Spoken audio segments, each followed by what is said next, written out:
answer. I bet somebody said like that your father went to Penn State. Yeah, he did. Yeah. It's like I went there. You went to I Penn was a State? good friend there. Really? You're from Penn State? Yeah. Really? Yeah. I didn't know that. So I don't know. I heard the story. I was like, yeah. I was like, I'm sure. I was like, I know there's other Vancouver but from there and Yeah, stuff. he was the first one. That's so cool. 1962. So amazing. But that's they sent five Bachman.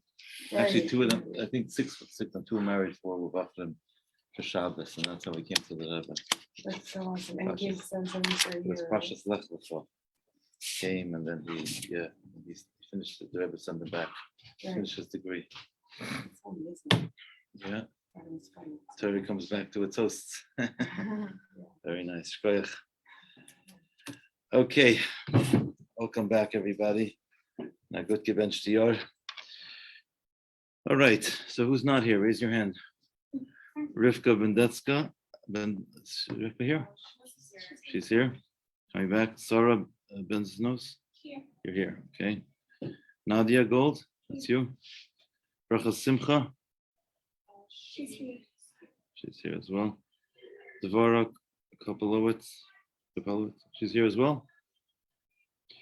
Sarah Kornblatt is not here.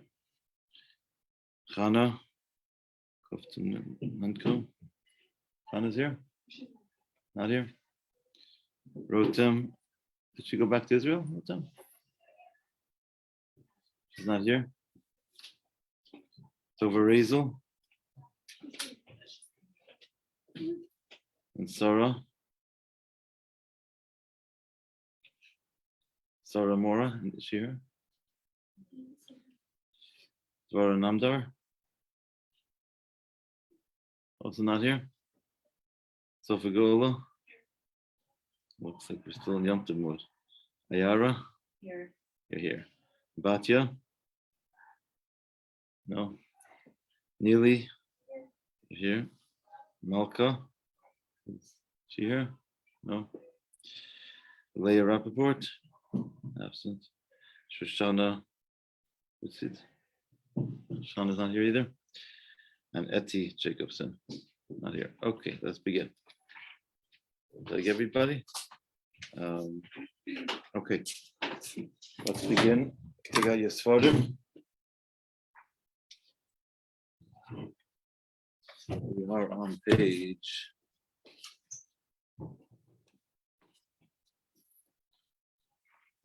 12 base.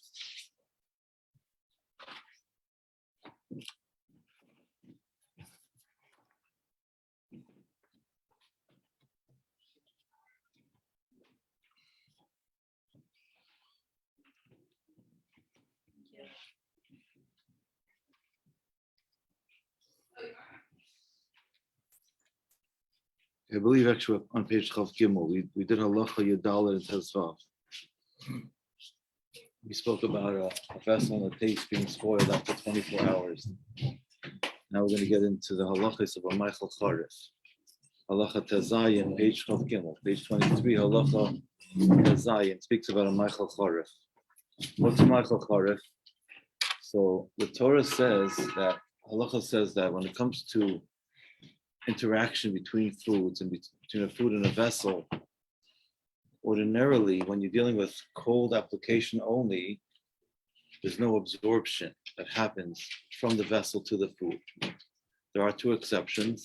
Number one, if you have liquid sitting in a vessel without getting moved around, sitting just idle in a vessel for 24 hours or more, that creates what's called a pickling type of effect, covered k'mevushal.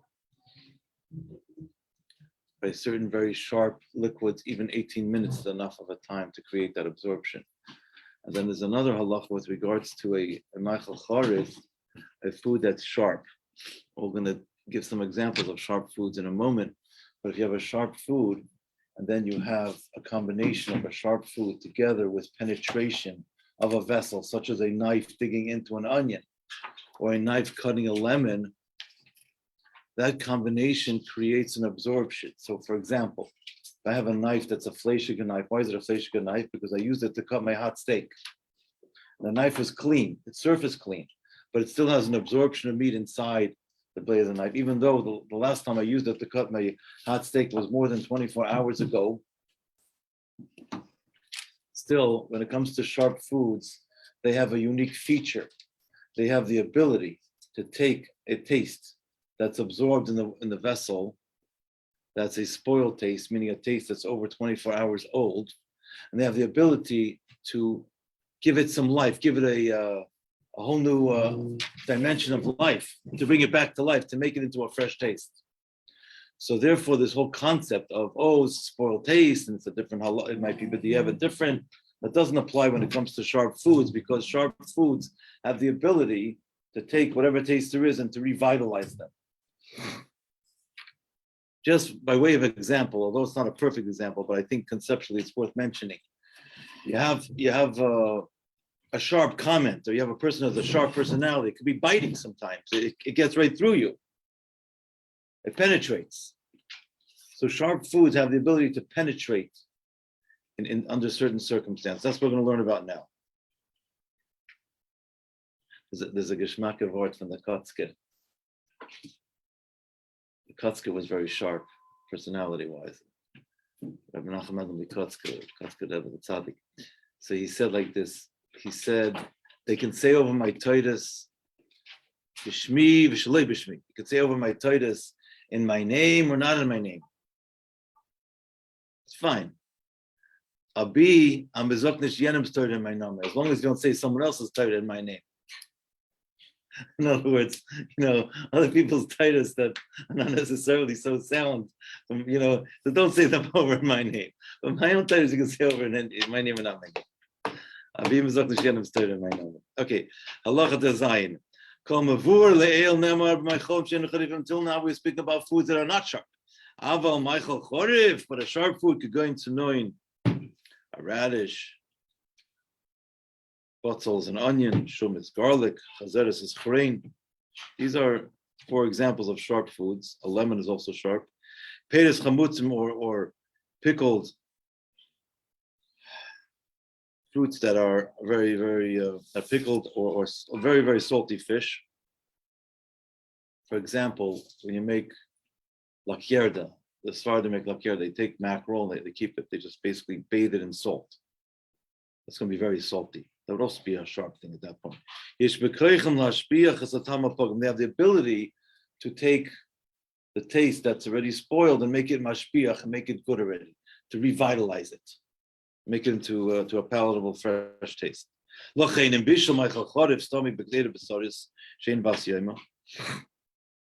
I cook a Michael Chorif, a sharp vegetable, let's say it's an onion,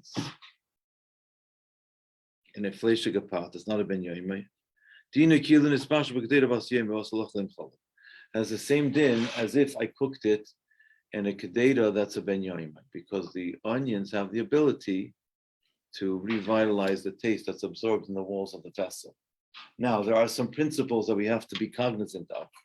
This that we say that the sharp vegetables have the ability to revitalize the taste is only said in a situation where the sharp vegetables are the majority of the food going into the vessel.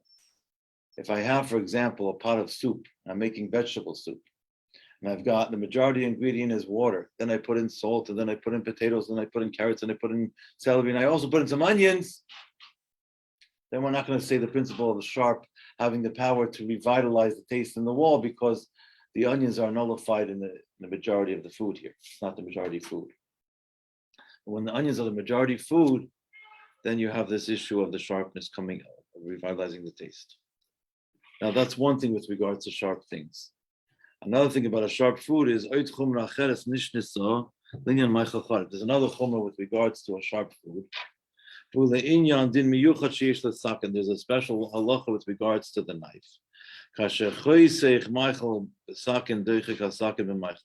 When you cut something with a knife, the knife penetrates into the food. It's not like a casual interaction, we're just picking it up. It's an actual force, there's force going in, right? Because you're cutting it in half. So what happens is that that causes an absorption of taste from the food into the knife, and in the reverse, from the knife into the food. So for example, I'll take questions in a moment. For example, if I have a fleishig, knife that's clean, and I use it to cut an onion, which in general is not a good idea, by the way. It's better to use a parv knife for such matters, which is why in my kitchen, we have 3 colors. We have black for fleishigs, we have white, which is neutral, it's for parv.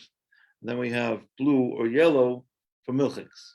You can choose whatever color you want in your own kitchen, depending on whatever you choose. But the point being that whenever we cut vegetables, especially sharp vegetables, yes, and make it a habit to always cut it with a parv knife. What's the reason for that? Because then I don't have to start worrying, oh, is the onion cut with a fleishig knife, a milchik knife I've left over? I don't know, it's clean and easy, it's neat, it avoids shilas, avoids problems. Okay, when a knife is cold and clean, it cannot create an absorption in something else unless it's cutting something that is sharp.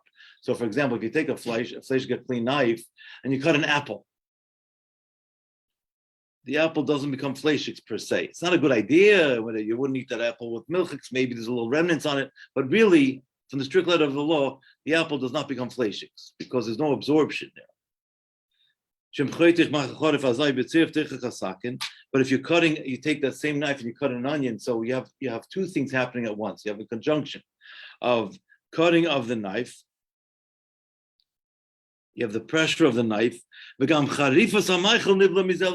sharpness of the food, they absorb from one another. It creates some sort of a, I would almost call it like some chemistry, cause and effect. So if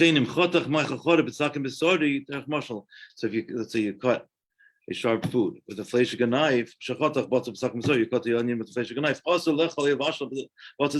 you're not allowed to eat this particular onion, or you're not allowed to cook this onion with milk. Well, the same would be in the reverse. If I took a milchig knife and I cut an onion, it's the same thing. I cannot use that onion with fleishigs. Or even though you're going to say, well, wait a second, the last time I used this fleishig knife was more than 24 hours ago. Very nice. With regard to sharp foods, the whole din of Ein Ben Yom does not apply, because the sharpness of the food has the power to draw out the taste that's inside, leading into the vessel, and to make it into a fresh, palatable taste. So again, in order to create this absorption, you have to have 2 things happening. You have to have a sharp food and you have to have penetration. And so therefore, the sharpness of the food together with the penetration creates that absorption. So this is an example where you have absorption that happens even in a cold setting. Now, I'll take some questions. Yes. But isn't there the idea that if you have, let's say, like a cheese that's really hard and you cut it accidentally with a fleishig knife, like by the pressure, the extreme pressure, the knife is strafed? Isn't there that? Well, the answer is it depends. If the cheese is not a sharp cheese, yes, as I said before, it's not proper to take a fleishig knife, even if it's clean, and cut cheese with it cold. But if you mistakenly did, if it's cold, the knife now has a lot of cheese on it, which is a problem. So what do? You go to a dairy sink, or you go to a bathroom sink, and you rinse it off and you scrub it off with ambient temperature water. So that way you're not going to bring any hot water onto the knife, which is a fleishig knife. So the fleishigs basically got a little too close to the milchiks, but it didn't get close enough to create an absorption. It got too close where you got to take it off. You got to clean it. Yeah. Are there any other sharp foods besides the ones that we mentioned? There are some other ones. Yeah, radish is also called a sharp food.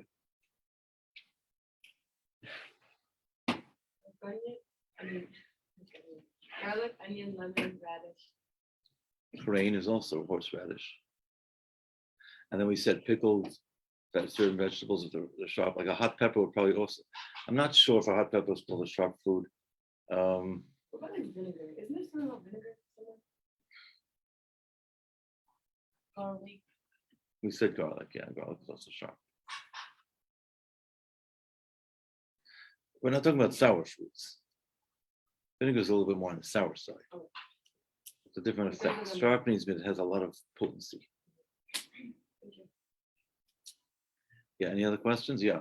I don't know if at this point it's off topic, but you started the class by saying like things that are like left out, like left. Tell me more. I'm not sure what you're referring to. I forgot the context. So like, you can Oh, I said if you leave liquid in a vessel for 24 hours, then let's say, for example, I have milk, cold milk, sitting in a vessel for 24 hours, then the vessel absorbs from the taste of the milk inside the walls of the vessel. Let's say I have a glass mason jar that's now pars, but I left milk in it for 26 hours in the refrigerator, or left it for more than 24 hours. Now the mason jar is absorbs the milk inside, and it becomes a milk vessel. Even if it's cold. Yes. So we said, generally speaking, we say cold does not cause an absorption, but there are a couple of exceptions.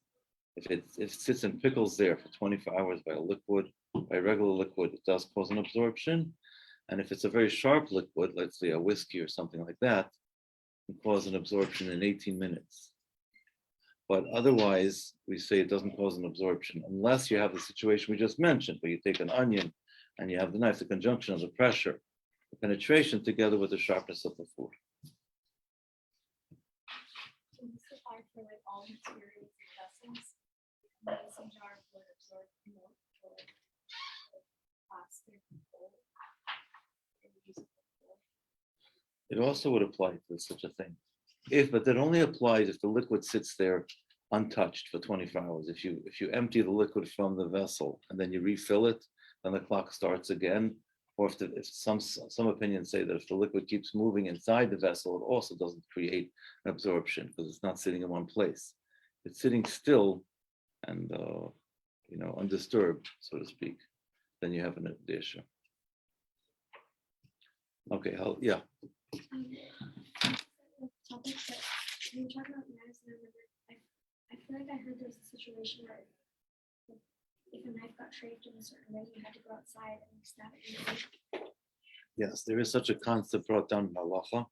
And one day, maybe when I retire, I want to make a movie about it.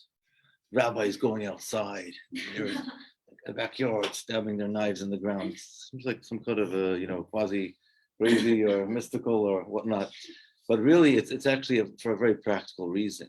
Because if a knife gets absorbed in a hot application, then the only way to kosherize it would be with a hot application, like let's say boiling water or fire, depending on what you're dealing with. But the case you're bringing up is a situation where the knife didn't get absorbed, but has remnants of things on it that you don't want. Let's say it's what was the example you gave me? A fleishka knife with dairy on it.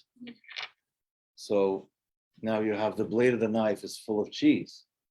How do you get it off? So we live, thank God, in a modernized society with all sorts of luxuries. So we go to our kitchen and we could take a piece of steel wool, which we're going to throw out afterwards, whatever, and then we rub it along the knife, and we have the water running at ambient temperature, right, not too hot, and then we just clean it. But in the times of the Shulchan Aruch, they didn't have steel wool, they didn't have such luxuries of running water.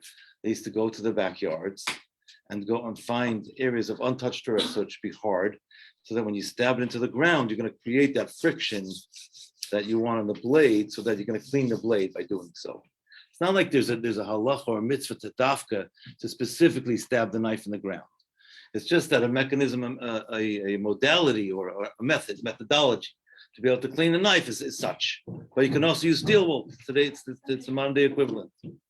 But I still think it'd make a great movie about Jewish people, going out there doing these Wait, things. I didn't really understand like why do we stab it in the ground if, as you said, you can just. That's what I said. You don't have to stab it in the ground. It's an option if you don't have steel wool, yes, or if you don't have the other options, you can go to untouched earth, fresh earth. So that way it's going to get friction on the blades. It's going to clean the blade. It's an option, not a mitzvah.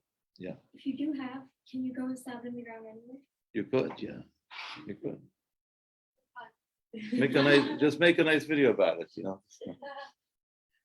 Yeah, interesting. Okay, now the next halacha.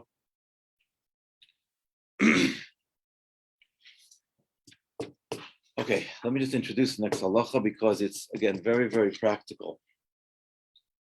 The Gemara in Sotah says something very interesting. It says at the end of the Gemara, it says the two. I don't remember the names of the Tanoim and the Medoim, so excuse me, but I'm just giving you the gist of it. Two rabbis were giving a class. One was giving a class that had a lot of students coming to listen, and one had giving a class. It was giving very deep concepts of Torah over.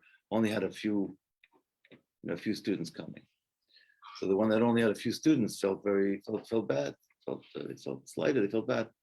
So his colleague or whatever tried to comfort him and said, I have a lot of students because I'm selling needles and pins, I'm selling things that people need. You're selling rubies and diamonds. Very, very select people can buy this stuff. Wow. It's very, very beautiful in terms of what he said. So I'm just telling you this Gemara. I feel grateful that my field of occupation is kashrus. It's something everybody needs. Everybody's got to buy it. Everyone has to know what to do. Anyway, everything we said now is until now we're speaking about eating dairy after meat. So we said that the Gemara says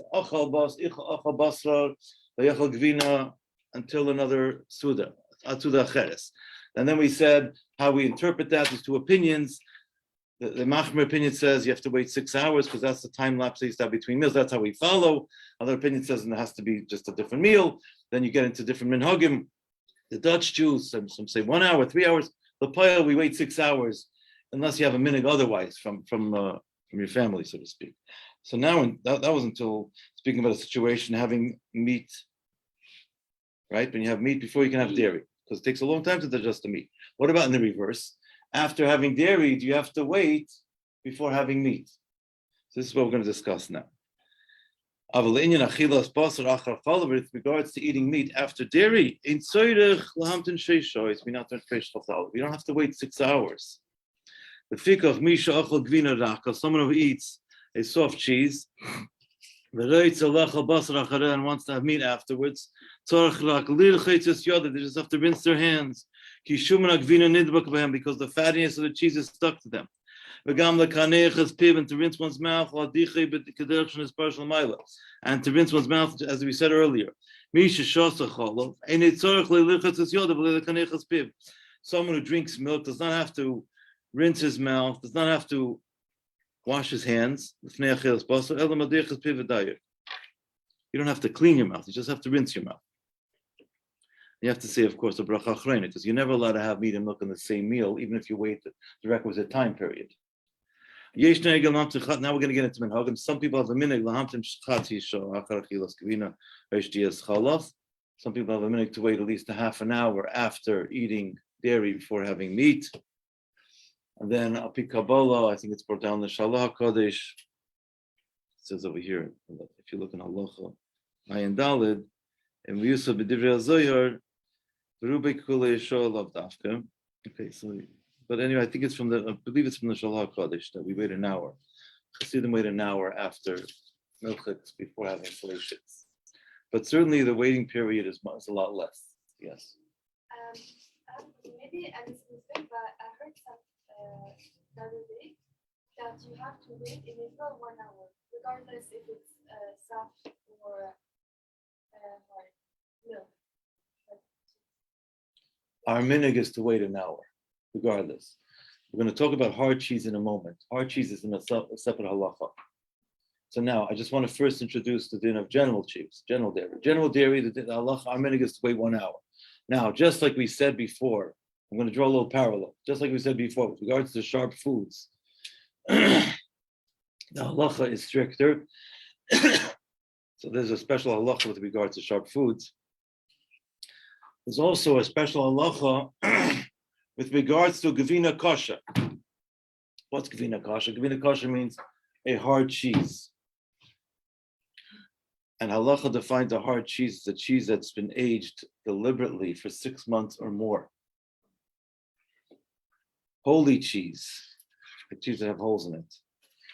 Not cheese that, davens 3 times a day and that kind of stuff. But holy cheese also, like Swiss cheese, often is aged also, so it's going to be a 6 hour cheese. So then we're getting into 6 hours. What's the reason? Because these cheeses I think the word is pungent. Pungent. I forgot that. I think I've been out of high school. Pungent, right? Thank you. They're very strong. They have a strong aftertaste. So because they have a strong aftertaste, so their taste lingers in the body, in the mouth, and in the digestive system, if you will, for a long time. So the minhag is to wait 6 hours after eating such cheeses. There is a machlokes brought down in Shulchan Aruch about it. We paskin, we follow the opinion that says we do wait 6 hours after eating a sharp aged, an aged cheese, so to speak. Sharp cheeses. Now, I'll take questions. Let me just first finish the halacha and I'll take questions. Most cheeses in America are not made in this way. They make them in one day. It's made in one day. It's in the package. It's already on the way to the stores. But in the old, maybe it's in Europe and some places where they make it the old-fashioned way, the cheese is aged and it's a whole malacha, it's a whole umnus, it's a whole expertise.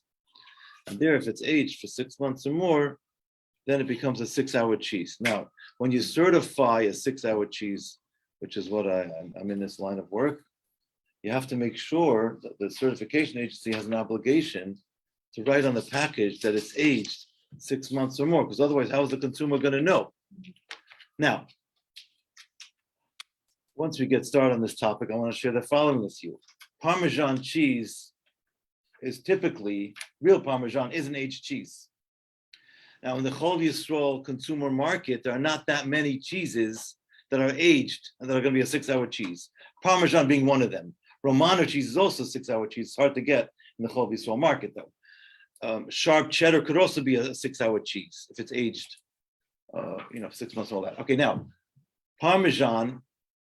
So when you certify Parmesan that's aged, you have to write on it aged 6 months or more, 10 months. So for example, the Olam brand, I'm not particularly favoring one brand over the other, but I just know that brand. It says on it aged 10 months. So we know if I take that Parmesan and I use it as a garnish and a topping for my salad, I'm not having fleischiks for another 6 hours after finishing that salad. So when you serve salads with Parmesan cheese in it or 6-hour cheese, it is proper, and it's really, I would say, an obligation upon the one who's serving to let people know, by the way, this is a 6-hour cheese. Okay? Now, just to confuse you a little bit more, if I may, there's an opinion that says, one of the halachic authorities from about 300 years ago, he lived in the times of the Pri Megadim, his name was the Yad Yehuda, and he maintained, he had an interesting take on this subject. I want to share it with you, and I'll tell you what we do in practice afterwards. He maintained that if you take a sharp cheese and you mix it with other foods and then you bake it, right? You make it into for example, I take Parmesan cheese and I mix it into mozzarella base. I'm not a baker. So, you mix it in, you put some tomato sauce on, you put some basil on, and you call it a gourmet pizza, it charges $40. So it's mixed into other foods. Then he says, once it's baked again, the charifus, the sharpness of the cheese would go away. In Chabad, we don't follow that leniency. We don't hold that way. But I'm telling it to you because in some restaurants, they'll serve you fancy personal pies and they'll use Parmesan cheese in it. Yes? They'll write Parmesan cheese. But there are a lot of Yidden that if it's mixed like that, then they'll say, okay, I don't have to wait the 6 hours. If I'm eating the Parmesan by itself, I do wait the 6 hours, according to these other opinions. And for sure, if I'm using it as a garnish, for sure. But if they mix it into another food, some say there's a charifus goes away, but again, I have not seen Chabad Rabbanim rely upon this. I'm just mentioning it to you in case it comes by your orbit, so to speak. You should be aware it exists. Misha achal gvina kasha, someone who ate a sharp hard cheese, haina gvina yeshona bas shisha chadashim, a cheese that's 6 months old, a gvina mitzilas, or holy cheese. Noyagim shetzorach lahamtem sheishoyes atzmei achilas pas. The minhag is to wait 6 hours before having meat. Ki yesh legvina zu tam chazak, because this cheese has a strong taste, has a lot of fattiness. V'nisha b'peh zman rav, and remains in the teeth for a long time, in the mouth for a long time.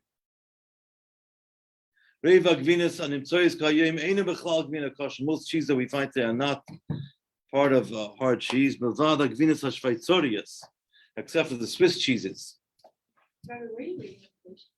Page Chav Dalet Halacha Yotes. and similar to them, they have a lot of fattiness and they have a strong taste. Any questions? Yes. Maybe it's irrelevant, but when you drink coffee with milk, coffee is something sharp? No, it's not called sharp. No.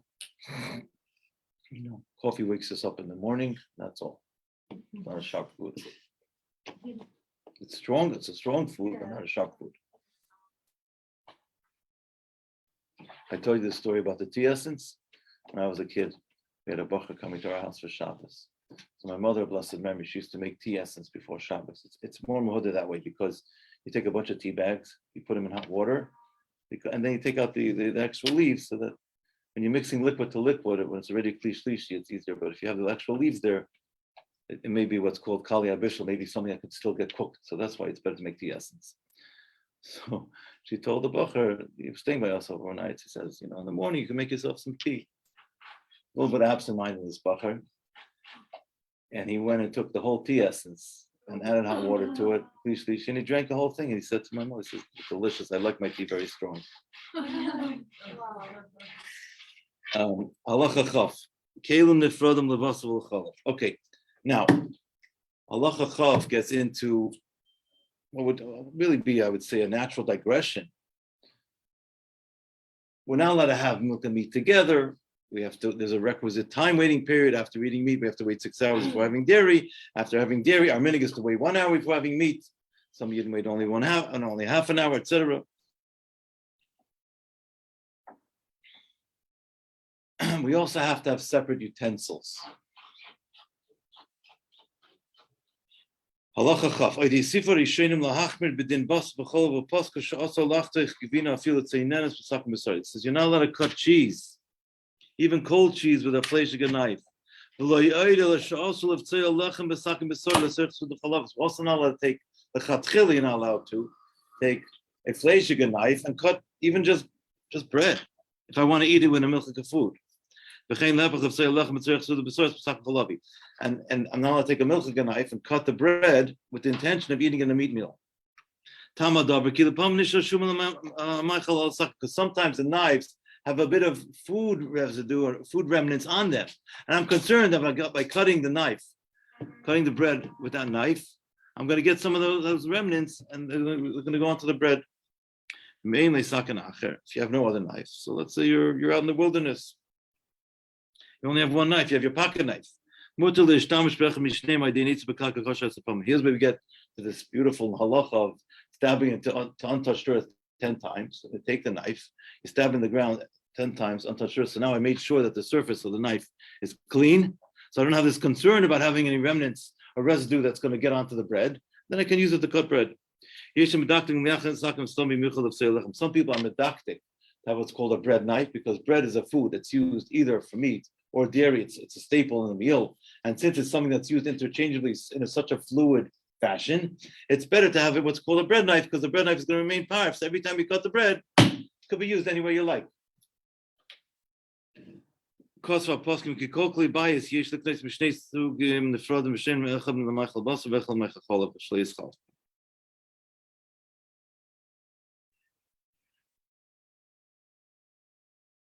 You're supposed to, it is proper to, when it comes to choosing silverware, have separate patterns. One pattern is silverware for milchiks, one for fleshiks. Why is it that in the world, when you shop for silverware, there's more than one pattern available? Because they're doing it to serve the Jewish people. So you have a pattern that you can choose for fleshiks and one for milchiks. What happens if you're buying commercial grade silverware or whatever, or pots and pans, which all look the same, then you have to paint them. That's why they make paint. If you're painting one, the minhag is to paint the milchik one. That's based on a pasuk. It says in the Navi, charitzi cholav. Don't make a simon on the fleshig one. Because the minhag Yisrael is to make a simon on the milchik one. So if the minhag Yisrael is to go ahead and mark the dairy one, and we're going to go and mark the fleshig one and not the dairy one. So we're going to have someone come over and babysit in our house. And when I'm going out with my wife, they're going to make themselves a great grilled cheese sandwich, and they're going to take a fleshig knife chas v'shalom because they see it's marked. They'll think it's really milk. It's a problem. So therefore, we have to do things in a uniform fashion. And if you're only going to mark one of them, we should mark the milchik ones based on a pasuk. It says in the pasuk charitze chala, which means the charitz also means to like to carve and to dig in. A story I was told by my senior colleague, a blessed memory, Rabbi Lazer Teilbaum, told me this story. He says there was unfortunately, it was a blood libel, and they claimed that a particular knife was used to kill a non-Jewish boy, to use the blood for Pesach. We know the whole Baba Maisa. And so they took the knife. They had it at a court case. And the rabbi was involved there. The rabbi was there for the defense. And he asked to call in a non-Jewish housekeeper. And the knife said on it, Bisari, said meat. And he said to her, how many Jewish homes have you worked in? She said, I've worked in many Jewish homes. Have you ever seen a knife that's marked Bisari? She says, no, they only mark the dairy ones. That's based on the pasuk. And that saved the Yidden from that calamity. Okay, any questions? Yeah. Let's say you have like water glasses, but you use them for more than just water, but you use them for water, cold liquids, and they could be plastic or glass. Could you eat them with a fleshik meal and with the milk part of the cold liquids? Good question. I appreciate the question. So to answer this question, we have to take a step back by saying that glass for chalal in halacha, there are three opinions with regards to glass. One opinion, the most lenient opinion, which some Sephardim hold by, is that glass does not absorb at all, which is why some Sephardim have one set of dishes It's just glass. for glass, and they use those same dishes for meat and milk. Not at the same time, but they don't kasher them because the whole doesn't absorb. So they have one set of dishes, right? So they need smaller pantries or smaller cabinetry. They don't need, of course, they have separate silverware because it's made out of metal. Now, I was told by some of my former students that were from Sephardic countries, like where a lot of Sephardim, I would say France, they said the Rabbanim there said, even though we hold of this, the Sephardic Rabbanim said, you cannot practice this if you have children in your house under the age of Barabas Mitzvah, because they're not going to understand that different. Say, what's going on here? My parents keep kosher with regards to the silverware. Now on the dishes, what's going on? No, they don't know that dishes are made from glass. There's an opinion that says it doesn't absorb. That's the lenient opinion. Some Sephardim hold by that. Then there's an opinion that says, on the other extreme of the spectrum, says you can't kosher glass. And there's an opinion that says that you can kosher glass for year-round use, but not for Pesach. Many is not due for Pesach. Anyway, so I'm just telling this to you because glass is a bit easier because it's an opinion that says it does not absorb at all. If you're using glasses just for cold, they don't really get absorbed so you could do that, but it's not proper to use glass for hot liquid. That would be fleshig hot liquid or milk hot liquid. That's not appropriate. But if you want to use it for cold in such a way, as long as they're clean, it's acceptable. And what about not glass? What about plastic cups? If you have a cup and you're never putting in it like hot. So it never really stays neutral then. The cup stays neutral. You're not putting you can hot have stuff. that glass or that cup with like water or juice and you can eat it with chicken or Yeah, as long as it's clean, it's okay. And does it matter what sink you're washing in? You should wash in the sink of whatever foods you used it last time. But if you're washing with very hot liquids, depends how you're washing it. Right. Using soap, it's just be a little cognizant about it. The best is to wash it in a parv application if that's possible, Right. if you have the luxury. Wait, and I have one more question. When you were talking about how it's good to have parv knives for bread and for vegetables, did you also have like a parv sponge to wash them with? Or let's say like you just cut onions, right? But you did it the right way, you did it with a parv knife. Could you wash it with like a fleshik sponge as long as it's not like sitting in like a pot? If the water you're using is not too hot to touch and there's soap, it's okay. It's better to have a parv sponge because it's more safe, so to speak. But yeah. Okay, thank you. Yeah. And by the way, if you wash the dishes in your house if a lot of people like to use gloves because they don't want to get their hands getting all crinkly, whatever that happens if you wash too many dishes like that. But if you don't use gloves, then the water is never going to be too hot to touch because it's physically not possible. So if you're not using gloves, you know for sure it never was too hot to touch. And if you're always using soap, that also helps in halacha in these kind of situations. When you were just talking about the glass, you said that there's 3 opinions. Do you mind just saying them one more time? Yeah, we're going to learn about them actually later, but it's going to be many months away because it's in Halacha of Kashrus. But one opinion says it doesn't absorb at all. One opinion says that you cannot kosher glass. On the opposite of the spectrum, some say you can kosher, but we only kosher it for year-round use, not for Pesach, and not from treif. I have to look it up. I believe that's the third opinion. Second, I'm going to see if I can find it very quickly while I'm looking here.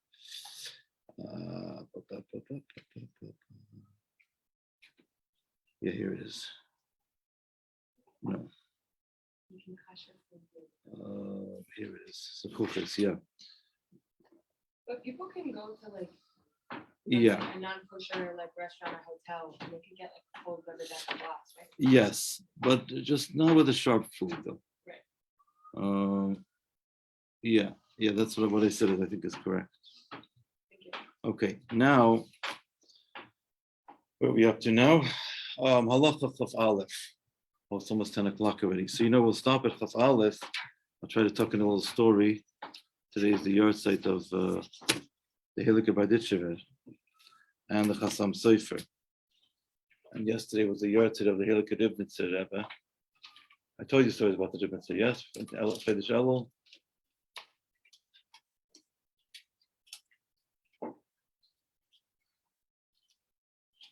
There's a story with the Barditchever, many stories with him, but just a quick story. There was a Yid who was wearing his talis and tefillin, and he was fixing his wagon, greasing his wheels. So the Barditchever was known, he would always say something positive about the Yid.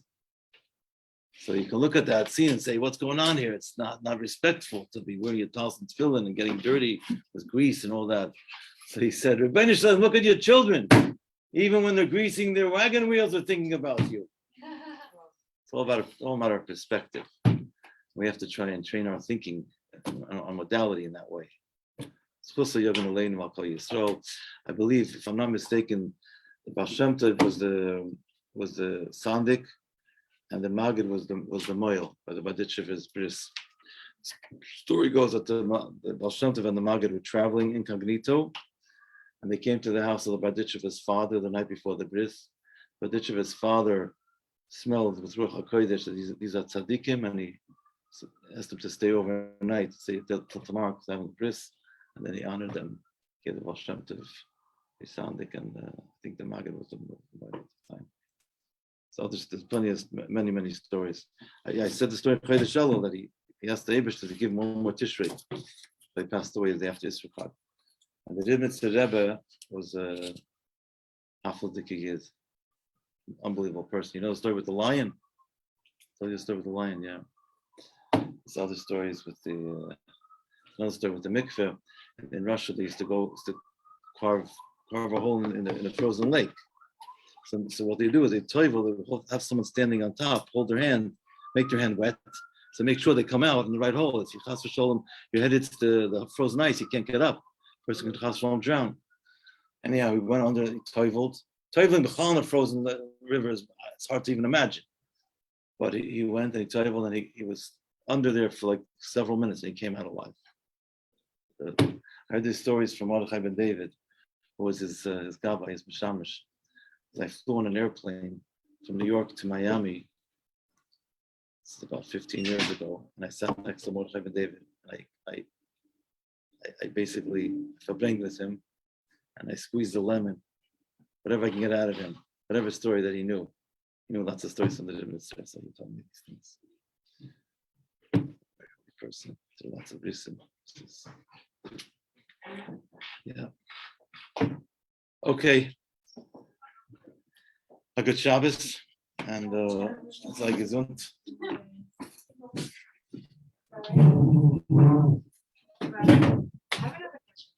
I have another question about Basically, if you've been using them, but not like, it's not just like a glass or a plate that you know how to take. Either like something electric or something that you're not sure, or like it maybe was type like if you've been using something and you're not like sure that it was like doing exactly right, is it like I know that typing is not an issue of like trait, it's like of a spiritual like title.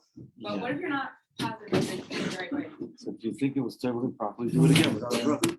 If not what? If you think it was not tabled properly, then table it again without a bracha. Is that a rough?